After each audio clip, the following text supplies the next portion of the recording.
আসসালামু আলাইকুম এভরিওয়ান। আজকে আপনাদের দেখাতে চলেছি খোকসা বৈষম্য বিরোধী ছাত্র আন্দোলনের পক্ষ থেকে ইফতার মাহফিলের আয়োজন করা হয়েছে খোকসা উপজেলা অডিটোরিয়ামে। চলুন যাই দেখে আসি। সারাদিন রোজা রাখার পরে একটি ব্রেক নেওয়া আল্লাহ তাআলা আমাদেরকে নির্দেশ দিয়েছেন। সেহরির মাধ্যমে আমাদের রোজাটা তৈরি হচ্ছে আর শেষ হচ্ছে ইফতারির মাধ্যমে।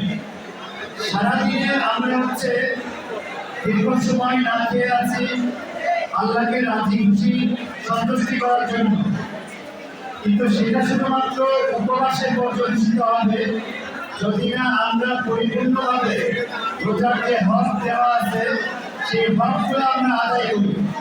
আমরা যদি শুধুমাত্র না খেয়ে থাকি কিন্তু অন্যান্য আল্লাহ তাআলার যে বিধান না পালন করি, আমার যে আদেশগুলো দেওয়া আছে সেই আদেশগুলো যদি পালন না করি তাহলে পরে শুধু রোজাটা একটা উপবাসে পর্যবেসিত হবে। সম্মানিত উপস্থিতি, আমাদের রোজার আমাদের বাস্তব জীবনে আগামী করতে পারি সেই প্রচেষ্টা আমাদেরকে অব্যাহত রাখতে হবে।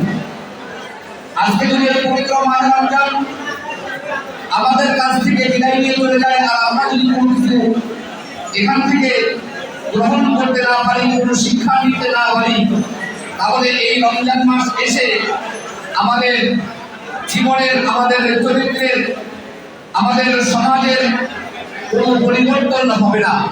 এই জন্য আমাদের দেশের, আমাদের সমাজের, আমাদের নিজেদের যদি পরিবর্তন করতে হয় তাহলে এই পবিত্র মাহে রমজানের শিক্ষা অপরিহার্য।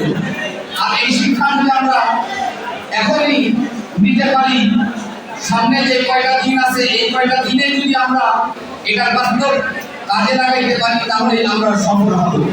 তাকাব্বাল মিন্না ওয়া তুব আলাইনা ইয়া মাওলানা ইন্নাকা আনতাত তাওয়াবুর রহিম।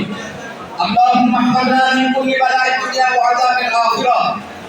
اللهم احفظنا من كل بلاء الدنيا وعذاب الآخرة. আলহামদুলিল্লাহ, আল্লাহর অশেষ রহমতে সবাই মিলে ইফতারি শেষ করলাম।